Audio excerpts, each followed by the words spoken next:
భారీ వర్షాలకు మహబూబాబాద్ జిల్లా అతలాకుతలమైంది. వరద వచ్చిన రాత్రి ప్రాణాలు అరచేతిలో పెట్టుకుని బిల్డింగ్లపైకి వెళ్లామని వరద బాధితులు చెప్పారు. ముఖ్యంగా మరిపేడ మండలం సీతారాంతండ, నెల్లికుదురు మండలం రావిరాల గ్రామాలు తీవ్ర ప్రభావానికి గురయ్యాయి. మహబూబాబాద్లో వానలు, వరదల ఉధృతి, నష్టాలపై మా ప్రతినిధి రవికాంత్ మరింత సమాచారం అందిస్తారు. మహబూబాబాద్ జిల్లాలో భారీ వర్షాలు వరదలకు ఎఫెక్ట్ అయిన 365 జాతీయ రహదారి వద్ద ఉన్నాము. ఈ మార్గం గుండా అంటే పురుషోత్తమయ్య గూడెం సంబంధించినటువంటి ఈ రోడ్డులోనే తండ్రి కూతురు అంటే వీళ్ళంతా కూడా మహబూబాబాద్ నుంచి హైదరాబాద్కు వెళ్తున్న క్రమంలో ఈ పురుషోత్తమయ్య గూడెం వద్దనే ఆకేరు వాగు వరద ప్రవాహానికి కొట్టుకుపోయిన నేపథ్యము రోడ్డు కూడా పెద్ద ఎత్తున డ్యామేజ్ అయింది. అక్కడికి కూడా వెళ్ళి రోడ్డు ఎలా ఉందో పరిశీలించే ప్రయత్నం చేద్దాం.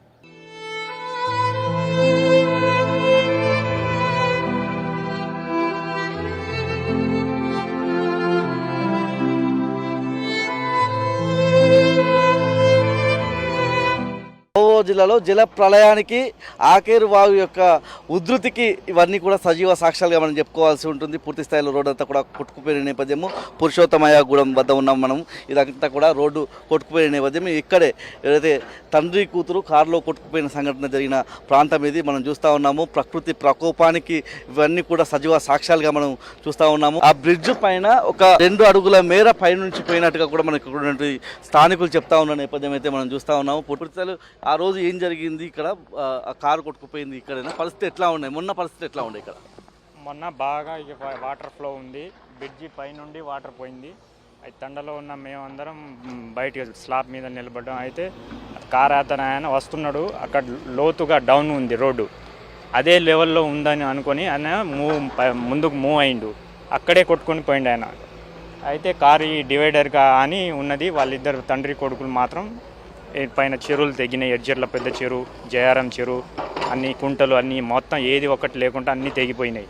పంటలు అంటే వరి పొలం ఒక్క పైసా కూడా పనికి రాకుండా మహబూబాబాద్ డిస్టిక్ వరకు ఒక్క రూపాయి కూడా పనికి రాకుండా పోయినాయి. మొత్తం ఇసుక మెటలు ఇది అది అప్పో ఇదో అదో చేసి పొలాలు వేసుకున్నాం. మొత్తం పొలాలు మొత్తం కొట్టుకొని పోయింది. ఇంకా మిగిలింది ఏమి లేదు. గొర్రెలు బర్రెలు మా తండలో అన్నీ కొట్టుకొని పోయినాయి. ఖాళీ కట్టుబట్టతో గడ్రేట్తోనే ఉన్నాను 3 రోజుల నుండి. అంటే మనకు వాగొచ్చే ముందు, వాగైతే మీ దగ్గరే ఉంటుంది కాబట్టి వాగొచ్చే ముందు దాని హెచ్చరికలు మనకు కనిపిస్తాయి. వాగు ఉధృతి పెరుగుతుంటే మనకు తెలుస్తుంది. అంటే ఆ రోజు తెలియలేదా ఉధృతి ఎంత కనిపించింది మీకు? అయితే అది నైటు 1 గంట టైంకి వచ్చింది వాగు ఉధృతి. అంటే మా సాయంత్రం 6 o'clock నుండి మార్నింగ్ 10 o'clock దాకా వర్షం పడుతూనే ఉంది. అయితే నైట్ 1 గంటకు వచ్చేసరికి మాకు దాని హెచ్చరిక అనేది తెలియలే. మేము ఇంట్లో పండుకున్నాం. తర్వాత ఒకేసారి నీళ్ళు వచ్చేసరికి మేము బయటికి ఊరికి ఇంట్లో నీళ్ళు వస్తేనే చూసినాం. మేము రాత్రిపూట ఇంత హెవీగా ఎప్పుడు రాలే. 40 సంవత్సరాల నుండి మా తాతలు చెప్తున్నారు, అంతవరకు ఎప్పుడు రాలే. ఇదే ఫస్ట్ టైం రావడం. దానివల్ల బాగా విపరీతంగా నష్టం జరిగింది. కోలుకొని దెబ్బ, మామిడి తోటలు గీటలు ఏం లేకుండా మొత్తం తుడుచుకొని పోయింది. మామూలుగా వరద వచ్చేది సారు. వరద వస్తే ఒకసారి మొత్తం ఆ రోజు ఫస్ట్ రోజు మాత్రం కొంచెం మామూలుగా కొంచెం పడితే మళ్ళీ 3వ రోజు ఇంకా భారీ ఎత్తున పెరిగింది. అంతలోకనే ఇక్కడ ఎడ్జర్ల చెరువు, జయారం చెరువు ఒకసారి తెగవడం వల్ల అన్ని వరదలు కొట్టుకోవచ్చి పొలాలు మొత్తం నాశనమై మా తండ సీతారాం తండ, గురప్ప తండ ధర్మారం ఒకటేసారి మునిగినాయి సార్. గొర్రెలు మేకలు మొత్తం కొట్టుకుపోయినాయి. ఏం లేదు, డాబాలు ఎక్కినాం, రేత్రి మొత్తం అట్నే గడిపినాగానే తెల్లారి ఇక్కడ రూట్ బాగా లేకుంటే ఎమ్మెల్యే సార్ ఇంత భోజనం పంపిస్తే అవి తిని గడిపినాం. మళ్ళీ పొద్దున కూడా ఒక వ్యాన్ వచ్చింది, మాకు భోజనం ఇచ్చిపోయి ఇంకా నేను తినడానికే పోలే. ఇక అది పరిస్థితి. 1 ఎకరానికి 28,000 నష్టం. పంట పొలానికి పెట్టుబడి పెట్టినాం. ఇంకో ఊరియా బస్సలు వేసుకుంటే పొట్ట దశలో మిషన్తో కోసుడు వరకు అంత నష్టం వచ్చింది. నాకు ఉన్న 4 ఎకరాల పొలం మొత్తం సర్వనాశనం కొట్టుకుపోయింది సార్. అంటే ఇప్పుడు ఈ ఆకేరు వాగు ఇంత వరద ఉధృతి మీరు ఎప్పుడు చూడలేదు? 40 సంవత్సరాలు ఎప్పుడు చూడలేదు. 30 సంవత్సరాలు పోయిన సంవత్సరం వచ్చి అంత ఉధృతి పెరగలే. ఆ సార్ ఏదో హైదరాబాద్ పోయేసరికి మొన్న లారీ వస్తుంటే వద్దు అంటే మామూలుగా ఉందంటే ఒకటేసారి చెరువు దిగవన కారు వచ్చి కొట్టుకొని ఒక పెట్రోల్ బంక్ కూడా పడి ఉన్నాయి. మొన్ననే శవాలు తీసుకుపోయారు. మేము చూస్తూనే ఉన్నాం. లారీ కూడా వచ్చిన వద్దు అంటే మామూలుగా ఉందని ఒకటేసారి కమ్ముకొని వచ్చింది. అది పరిస్థితి సార్.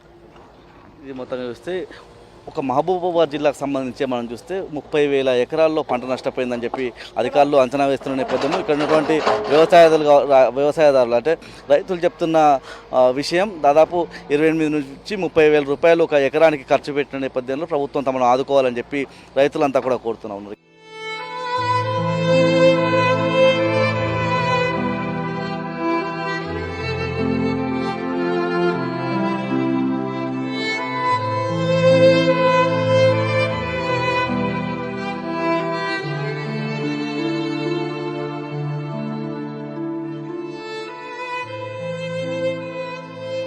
ఆఖరివాగు ప్రళయానికి భారీగా ఎఫెక్ట్ అయిన ప్రాంతాల్లో ఇటు సీతారాం తండా మనం చెప్పుకోవాల్సి ఉంటుంది. పక్కనే మనం చూస్తూ ఉన్నాము ఆఖరివాగు సంబంధించినటువంటి ఈ ప్రాంతం అంతా కూడా మనం చూస్తూ ఉన్నాము.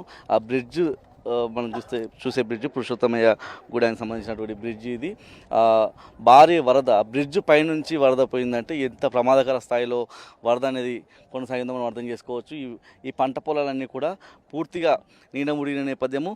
ఇప్పుడిప్పుడే వీళ్ళంతా కూడా తేరుకుంటున్న నేపథ్యం మనం చూస్తూ ఉన్నాం విజువల్స్లో. వీళ్ళకి సంబంధించినటువంటి బియ్యంతో సహా అంటే వీళ్ళ ఆహార పదార్థాలతో సహా ఇంట్లో ఉండేటువంటి సర్టిఫికెట్లు ఈ ఇంట్లో ఉండేటువంటి పిల్లలకు సంబంధించినటువంటి స్టడీ కాండక్ట్ సర్టిఫికెట్లు, ఆధార్ కార్డులు కావచ్చు, ఏదైతే మీ సేవకు సంబంధించి వివిధ రకాలైనటువంటి ధృవీకరణ పత్రాలు ఇవన్నీ కూడా తడిసి ముద్దైన పరిస్థితి మనం చూసే విజువల్స్లో.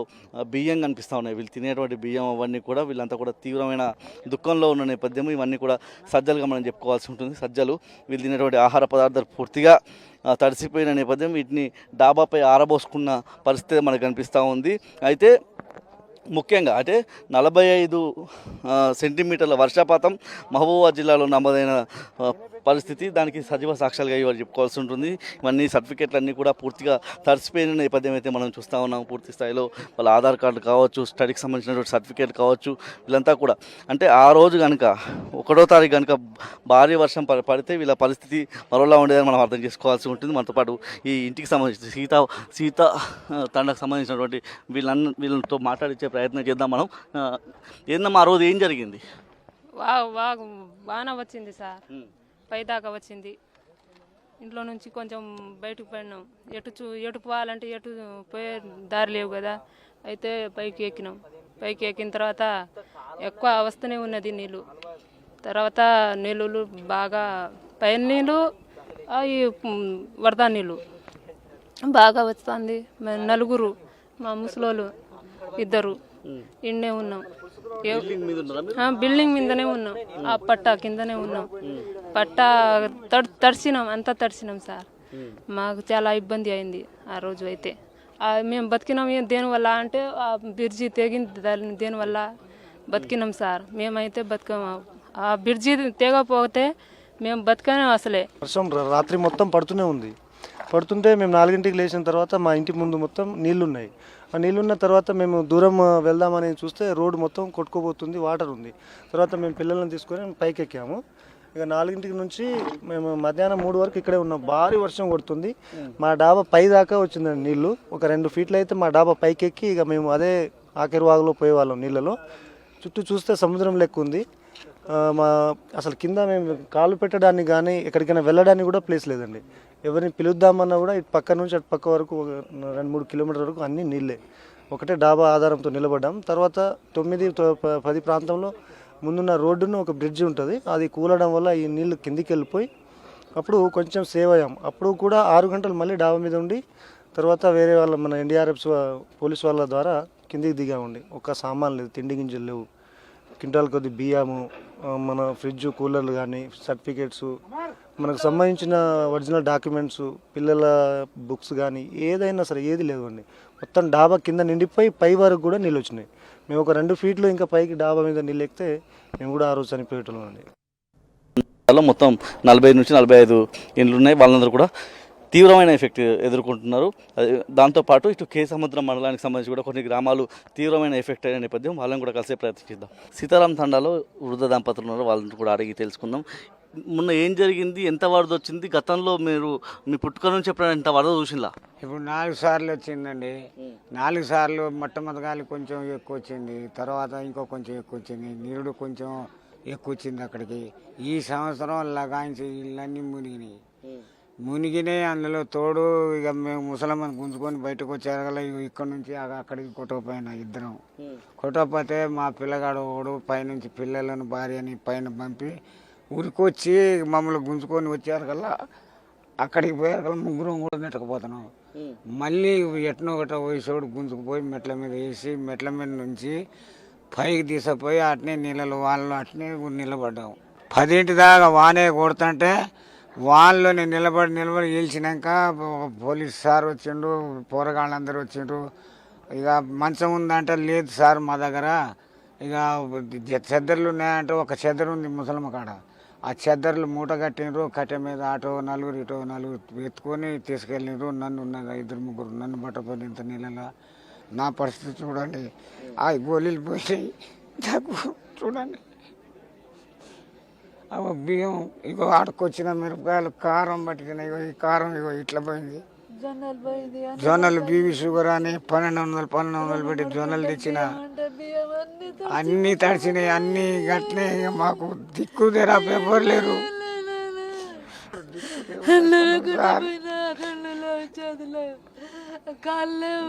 మగాళ్ళ నొప్పులు, నడు నొప్పులు, ఈ నొప్పులు. ఇక మేము ఇది మొత్తంగా చూస్తే సీతారాం తండకు సంబంధించి చాలా ఆవేదన, వాళ్ళంతా దుఃఖం, కన్నీళ్లు కారుస్తున్న నేపథ్యం అయితే మనం చూస్తూ ఉన్నాం. తమ ప్రాణాలు దక్కుతాయో లేదన్న భయాందోళనలో అయితే రాత్రంతా గడిచిందని వాళ్ళంతా చెప్తా ఉన్నారు. మనం చూసేటువంటి బిల్డింగు దాదాపు ఇంకొక 2 అడుగుల మేర వస్తే వాళ్ళంతా కూడా వరద ప్రవాహంలోనే కొట్టుకుపోయామని చెప్పి ఇప్పటికీ క్షణాలన్నింటినీ గుర్తు చేసుకొని భయపడుతున్న పరిస్థితి మనకు కనిపిస్తూ ఉంది. ఈ ఇళ్ళని ఖాళీ చేసి ఇక్కడ నుంచి అయితే వెళ్ళిపోతామని చెప్పి వాళ్ళ ఆవేదన అయితే వ్యక్తం చేస్తున్నారు.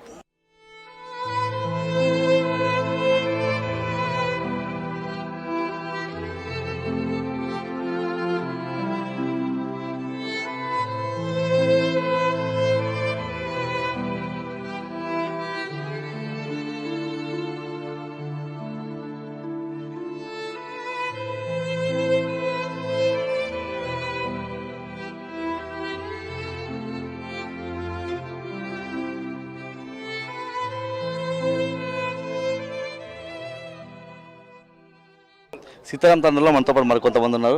నా ఏం పేరు, వరదలు వచ్చిన రోజు రాత్రి ఏం జరిగింది? వాస్తవం అయితే ఆ రోజు నా పేరు మంగిలాల్, సీతారాం తండ, మహబాద్ డిస్టిక్, మరివడ మండలం. వాస్తవంగా అయితే ఆ రోజు 2:30-3 లోపు నాకు మెలకు వచ్చింది. మెలక రావడంతో నేను లేచి చూస్తే మొత్తం వరదతోటే ఉంది. ఇక్కడ మొత్తం అసలు భారీ ఎత్తున వరద ఉంది. భారీ ఎత్తున వరద ఉండడం వల్ల నేను లేచి పిల్లల్ని తీసుకొని హఠావుటిగా బయటికి వెళ్తుంటేనే ఈ లోతు వాటర్లో మేము బయటికి వెళ్ళిపోయినాం. బయటికి వెళ్ళిపోదామంటే చుట్టూ వరద, ఇక ఎటు పోయేది లేదు, ఏం లేదు. ఆడ డాబా ఎక్కినాం సార్. డాబా ఎక్కి ఆడ ఉదయం అంటే ఉదయమే కాదు, 3-4 గంటల నుంచి డాబా పైన నుంచి తెల్లారుతావున 10-11 గంటల దాకా ఆ డాబా పైన నుంచే ఉన్నాం. అసలు ఏ మాత్రం వరద తగ్గట్లే. 7-8 గంటల దాకా ఏ మాత్రం వరద లేదు. ఇక్కడి నుంచి మేము పోవడానికి అసలు మామూలు కాదు. ఈ లోతు 2:30-3 కానీ ఇక స్టార్ట్ అయింది. నైట్ తెల్లారుదామన నాకు మెలకతో మేము బతికినాం, లేకపోతే చచ్చిపోయేటోళ్ళం సార్, చచ్చిపోయేటోళ్ళం. ఈ అంత వరద రావడానికి ఏందో సార్ కానీ వర్షం మాకు ఇక్కడి నుంచి మేము వెళ్ళిపోవడానికి మార్గం చూడాలి సార్. మాకు సీఎం సార్ ఇది ఒక హెల్ప్ చేయమని చెప్పాలి సార్ సీఎం సార్కి. ఏం జరిగిందమ్మా? వరదలు వర్షాలు వచ్చిన రోజు ఏం జరిగింది? ఆ రాత్రి అంతా మీరు ఎట్లా బతికిల్లు? నిద్రలో అసలు నీళ్లు రావడం చూడలేదు, అసలు భయకరంగా చేసినాం. సబ్జా ఎక్కినాం, సబ్జా పట్టుకున్నాం మేము. పిల్లలు అసలు ఎట్లా వచ్చినాయో, పిల్లలు కూడా అసలు భయపడి అసలు జ్వరాలు కూడా వచ్చినాయి మేడం. అసలు ఏం చేయాలో అని డాబా ఎక్కేసినాం. ఇల్లు ఎంతవరకు మునిగిందమ్మా? సబ్జా లెవెల్ మునిగినాయి, సబ్జా లెవెల్ మునిగినాయి. అసలు భయం లెక్క అసలు ఎట్లా బయటకు వెళ్ళాలా అని ఇంత లోతుల నుంచి బయటకు వచ్చేసినాం. అసలు ఏం చేయాలి మొత్తం వరదే. ఈ మొత్తం ఈ లెవెల్ నుంచి పోతూనే ఉన్నాయి సార్ ఇంట్లోకి. మేము బయటకు పోయినప్పుడు ఈ లోతు నుంచి బయటకు పోయినాం. తర్వాత నుంచి ఈ లోతుల నుంచి బయటకు వెళ్ళిపోయిన తర్వాత ఇంట్లో మొత్తం ఇక ఇంట్లో ఉన్న సామాగ్రిలు, టీవీ, బట్టలు, దుస్తులు, గీసులు ఏం లేదు సార్ మాకు. మీరు ఏం చదువుతున్నారమ్మా? ఎట్లుండే ఆ రోజు రాత్రి? సెకండ్ ఇయర్ సార్ మేము. అసలు పరిస్థితి ఘోరంగా ఉన్నది మాది. అసలు డాబా మీద ఎక్కకపోతే మేము ప్రాణాలతో ఉండలేరు సార్. అందుకే బయటకు వచ్చేసినాం. ఇంత వరదల నుంచి బయటకు వచ్చేసినాం సార్. డాబా ఎక్కినాం సార్. అంతా కూడా ఆ రాత్రి అంతా కూడా బిక్కుమని బతకామని చెప్తున్న నేపథ్యము కాస్త సజ్జ వరకు నీళ్ళు వచ్చాయి. మరొక 2 అడుగుల మేర నీళ్ళు వస్తే మాత్రం తమ ప్రాణాలు ఇవాళ గాల్లో కలిసేవని చెప్పి తామంతా కూడా చనిపోయేవాళ్ళమని చెప్పి సీతారాం తండా అనేది అసలు చరిత్రగా మిగిలిపోయిందని చెప్పి ఇక్కడ ఉన్నటువంటి ప్రజలు చెప్తా ఉన్నారు. తండావాసులంతా చెప్తా ఉన్నారు.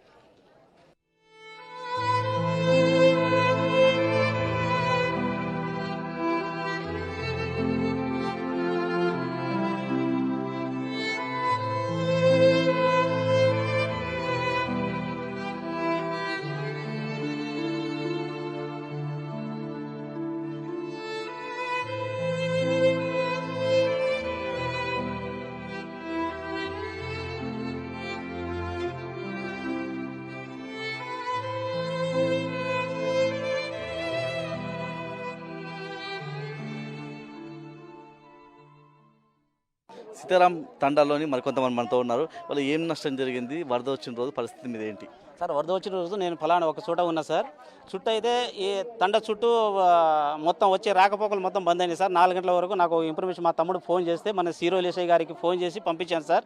సిరోల్ ఎస్ఐ గారు కాపాడారు సార్. అప్పటికల్లా నీళ్లకు మనం ఎట్లా అంటే వాళ్ళు చెప్పేసరికి ఏంటంటే ఇక్కడ అన్న నేను మంచం మీద కింద దిగేసరికి కాళ్ళకు మొత్తం నీళ్ళే వచ్చినాయి. అసలు ఏదో కళలో వచ్చినట్టుగా ఉంది సార్. ఇది అది నిజమా కళ? బయట వచ్చి మొత్తం సముద్రం లెక్క ఉంది సార్. మాకు కాపాడే వాళ్ళు చెప్పేసరికి మనం పంపించాను. నష్టపరిహారం అయితే చాలా విధంగా నడిచారు. ఓన్లీ కట్టుబట్టలతో బయట ఉన్నాం సార్. మేము పంట రైతుల తర్వాత సాగు చేసే రైతులు ఉన్నారు సార్. వాళ్ళతోటి మొత్తానికి అయితే ఇక్కడ ఉన్నట్టుగా సాగు ఎవరు చేస్తారు? మొన్న అప్పు తీసుకొని బ్యాంకులో అప్పు తీసుకొని కూడా పెట్టిన పెట్టుబడులు ఉన్నాయి. ఆ పెట్టుబడి కూడా వచ్చేటట్టు పొజిషన్ లేదు. ఏం జరిగిందమ్మా రోజు రాత్రి వరద వచ్చిన రోజు ఎట్లా ఉండే పరిస్థితులు? మేము పండుకున్నాం నాయన, మేము పండుకునే ఉన్నాం. ఆ రాత్రి నీళ్ళు వచ్చి మేము బయట వెళ్ళాను కానీ ఇక్కడ దాకా వచ్చింది నీళ్ళు.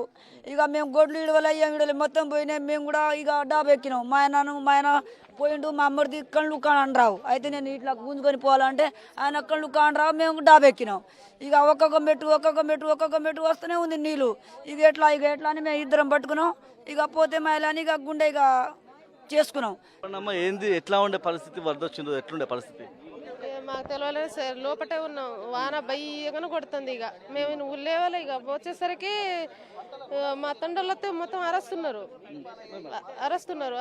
అరసేసరికి బయట లేచి వస్తే మా తండ్రులు మొత్తం నీళ్ళు వచ్చినాయి మొత్తుకుంటే ఇక బయట వచ్చి ఇక డాబా మీద ఎక్కాలా ఎటు పోవాలా బయట వెళ్ళేసరికి పరిస్థితి లేదు. ఇక ఇంతలో నీళ్ళు వచ్చింది. అందుకే పైన డాబా ఎక్కినాం. ఇక డాబా ఒక బట్టలు లేదు, ఏమీ లేదు, వస్తువులు లేవు, ఏమీ లేవు. ఇక ఏందమ్మా ఏమేమి కొట్టుకపోయినాయి? పశువులు కావచ్చు, ఏమేమి కొట్టుకపోయినాయి? ఎట్లుండే ఆ రోజు రాత్రి? పశువులు, ఆవులు, గేదెలు, కోళ్ళు అన్నీ కొట్టుకుపోయినాయి సార్. అసలు మా పొజిషన్ అయితే అసలు ఏ దేవుడు మా పైన కరుణ చూపించిండో కానీ మేము బతికినామంటేనే ఇవాళ మీ దగ్గర ఇట్లా మాట్లాడుతున్నామంటే ఏదో దేవుడు మాకు మళ్ళీ ఉమ్మేసినట్టయింది మా బతుకులు. లేకుంటే మేము ఒక్కళ్ళు బతికేటోళ్ళం కాము. ఆ రోడ్డు పగలకపోతే 6 గంటల సేపు అయితే చిన్న పిల్లలు అయితే ఆ వర్షంలో గొడుగులు లేవు, ఏం లేవు. 6 గంటలు డాబా పైన అసలు ఎంత ఏడుచుకుంటా అట్లే ఉన్నాం సార్. అసలు మేము ప్రాణంతో ఉండడానికి సార్ని చూడడానికి వస్తాం. మేము చూస్తున్నాం సార్ని, కానీ మేము ప్రాణంతో ఉండాలంటే సురేష్ ప్రాంతానికి మమ్మల్ని పంపించాలి సార్. ఎందుకంటే మేము ప్రాణంతో ఉండలేము సార్. ఆ రాత్రి 4 గంటలు అయింది సార్. ఎప్పుడో 12 గంటలకు వస్తే మేము అందరం శివజీవులుగా మిగిలేటోళ్ళం సార్. తెల్లారుజాము 4 గంటలు వచ్చిన ఆ టయానికి బయటికి వెళ్తే ఏమో బయట మోకాళ్ళు నడుములు ఏమో వరదలు వస్తున్నాయి. ఆ వరదలో కొట్టుకొని పోతున్నాం సార్. ఇక్కడ ఈ గ్రామానికి సంబంధించి ఈ సీతారాం తండాకు సంబంధించి అనేక సార్లు వరదలు వచ్చాయని తమను ఇక్కడ నుంచి సురక్షితమైన ప్రాంతానికి తరలించాలని చెప్పి ఇక్కడ ఉన్నటువంటి తండావాసులంతా కోరుతున్న నేపథ్యం ఆ రాత్రి ఆ 6 గంటల పాటు ప్రాణాలను అరచేతిలో పెట్టుకొని బతికామని చెప్పి తమ ఆవేదన వ్యక్తం చేస్తున్నారు.